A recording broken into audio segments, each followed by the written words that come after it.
The story begins with a single act of defiance.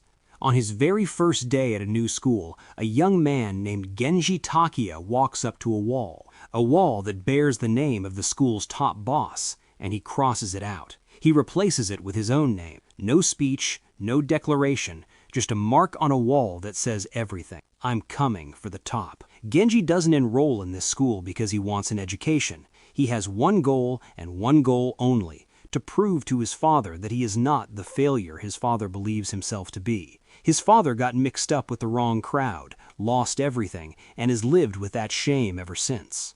Genji refuses to inherit that legacy. He is going to conquer this school or die trying. The moment he steps through those doors, he forms a crew. He names it GPS. And just like that, a challenge is issued. Not whispered, not implied, out loud to the entire school. The current boss now has a target on his back, and the battle for supremacy is officially on. But before we get to the clash, let's go back to where it all started. The school is called Suzuran High School, and it holds a notorious title: the most violent school in all of Japan. Today is the first day of the new school year, a formal welcoming ceremony for incoming students. On paper, it's supposed to be a dignified event. In reality, it lasts about 30 seconds before chaos erupts. A new student steps to the mic on stage. He barely gets a sentence out before a bald, stone-faced student walks up and buries a bat into him. The auditorium explodes. Students throw themselves at each other like they've been waiting their whole lives for this moment. Fists, feet, screaming, pure animal chaos. A teacher steps to the mic and with a straight face praises the incoming class for being very talented. Then he turns and sprints out of the room before he becomes part of the talent show himself. And right in the middle of all of this, a real gang walks through the front gates. The word spreads through the school like electricity. The big dogs are here. The student body stops fighting each other and lines up along the sides, watching in reverence. These are the ones they look up to. This is what power looks like. That's when Genji walks in, hands in his pockets, casual, unhurried. One of the gang members mistakes him for someone he's been looking for and steps into his path. 1 second later, that man is on the ground. Another one takes a single hit and takes a flight of 10 meters with it. And then Tamao Serizawa shows up. This is the king of Suzaran, the man whose name was on that wall. He'd borrowed, more accurately stolen, a friend's motorcycle to attend the ceremony, but ran his mouth at a police officer on the way and ended up in a pursuit through an open market. The chase culminates with Serizawa on a motorcycle, the officer in a police car, and both of them barreling straight toward each other. The motorcycle hits the car flips. That's not a stunt, that's just Serizawa being Serizawa. He arrives at school already irritated, already soaking in bad energy, and the first thing he sees is this new kid brawling with his own men. The two lock eyes. The air between them goes electric. These are the two most dangerous people in Suzaran, and they are inches from tearing each other apart.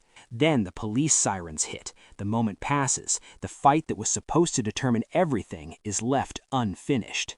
That night, Genji sits across from his father and tells him, "I'm going to become the boss of that school. I'm going to do what you never could." His father stares at him, terrified, proud, and heartbroken all at once.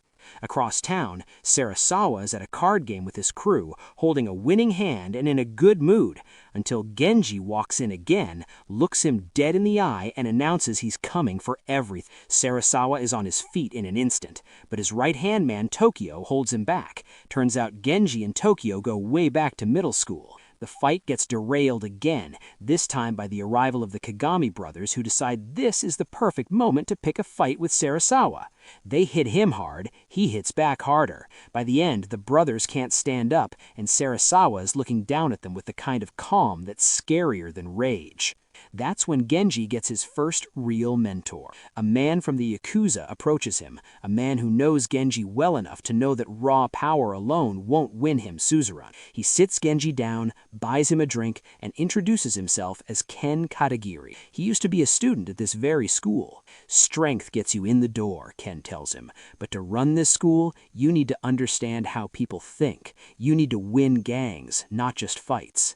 Genji absorbs every word. This isn't just a brawl anymore, it's a war of minds. And from that point on, Ken becomes his secret weapon. Genji's first move is textbook dominance. He walks into a classroom, asks out loud who the strongest guy in the room is, and when that person stands up, Genji puts him on the floor in under a minute. The message lands instantly. This classroom now belongs to Genji. The formerly strongest guy in the class, Makoto Sugihara, joins Genji's team. And then Makoto does something invaluable. He breaks down the entire school's power structure. First, there's the Iron Armor Gang, a motorcycle crew that competes constantly and has never been beaten. Then, there are 3 new transfer students, dangerous, unpredictable, and unknown. And at the very top sits Serizawa, who has absorbed every gang in the school beneath him, with Tokaji, his cold calculating strategist, running operations behind the scenes. The twin brothers round out the inner circle. The math is brutal. Serizawa's gang is enormous, untouchable unless Genji can pull the remaining independent factions to his side. There are 2 key targets. First, Makise, a veteran fighter who has gone head-to-head with Serizawa multiple times and never won, yet has also never bent the knee. Second, Rindaman, an absolute force of nature who everyone in the school is afraid to even approach. Genji starts with Makise, and his approach is creative. Intel reveals that Makise is desperate for a girlfriend. Genji sends him an anonymous letter suggesting a girl has feelings for him. Makise, who hasn't been in a relationship in what feels like forever, shows up to the meeting spot in a white suit, full heart-eyes energy. The girl takes one look at him, pure panic. She bolts. Plan B, stage a kidnapping. A fake gang, Makise rides in to save the day, girl falls for him. Simple, clean. Except Makise accidentally blurts out the fake kidnapper's real name in front of everyone, blowing the entire operation. Every girl within 100 meters vanishes. So Genji does the only thing left. He drops to his knees in front of Makise and acts like he's completely devastated that he couldn't deliver. Makise, genuinely touched, genuinely believing someone cares this much about his love life, agrees to join. Emotional manipulation, effective 100% of the time. The same playbook works across the school. Genji's crew grows, his reputation climbs, and Serizawa, watching all of this from across the battlefield, starts to feel something unfamiliar, pressure. Meanwhile, Serizawa isn't passive. He's running his own recruitment program, stuffing students into cardboard boxes and launching bowling balls at them. Join the crew or get bowled over, literally. Then comes Rindaman. Genji goes to him directly. Rindaman's response is characteristically brutal. Defeat all 230 of my men, then we'll talk. Genji doesn't hesitate. What follows is one of the most insane sequences in the film. One man, 230 opponents. Genji tears through them for what feels like an eternity, absorbing punishment, shaking it off, standing up every single time he gets put down. He looks like a man who has forgotten how to stay down. He looks terrifying. Rindaman watches every second of it, and what he sees isn't just toughness. He sees something that can't be taught.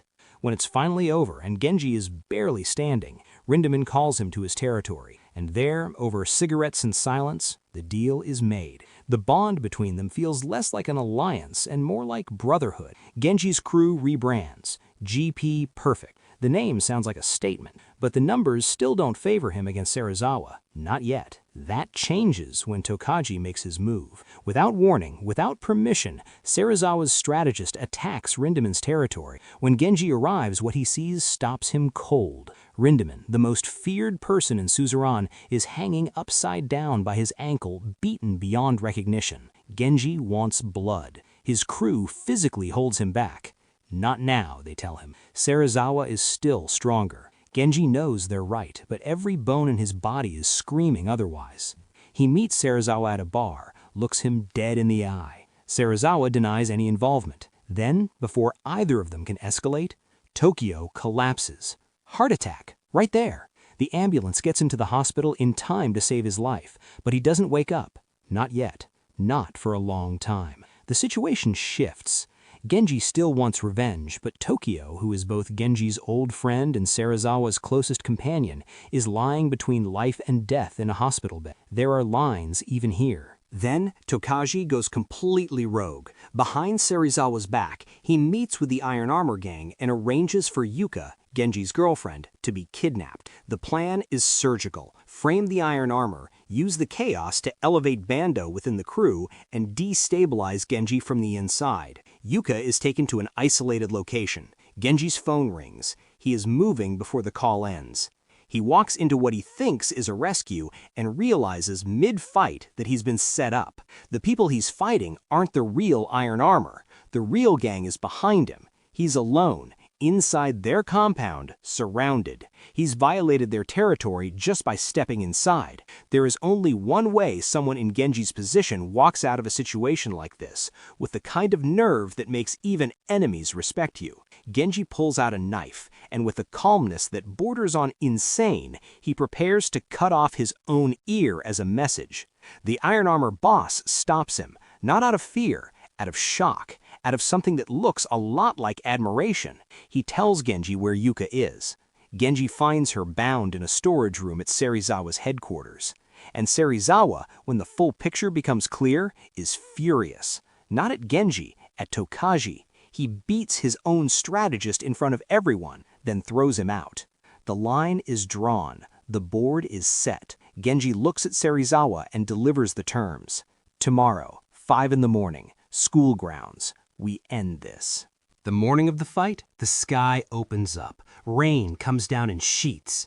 It doesn't matter. Genji walks toward the battlefield soaked and burning, hurling his umbrella aside. Because he doesn't need it, he's already on fire. His crew stands behind him, drenched, dead silent, unshakable. From the other side, Serizawa walks forward slowly, umbrella in hand, controlled, measured. His crew behind him, 110 of them. Genji's side, 79. The 3 new transfer students watch from the edges, placing their bets.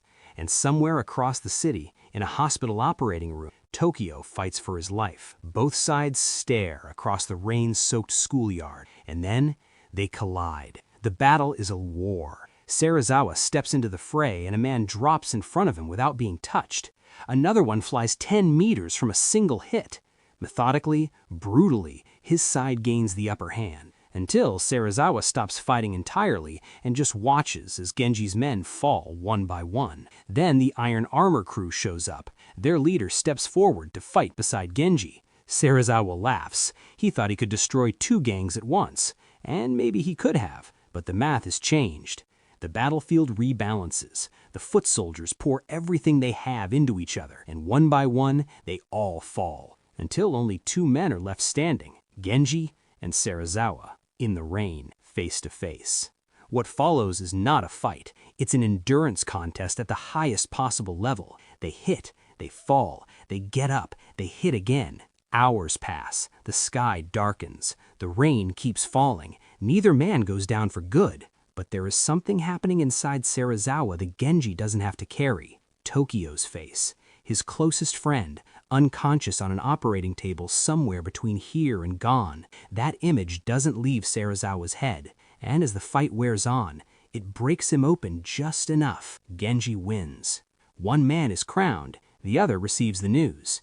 Tokyo made it through surgery. He's gonna be okay. On the worst day of his life, Serizawa gets the only thing that actually mattered. But the story isn't finished, because somewhere in Suzaran, the one man no one has conquered yet still walks the halls.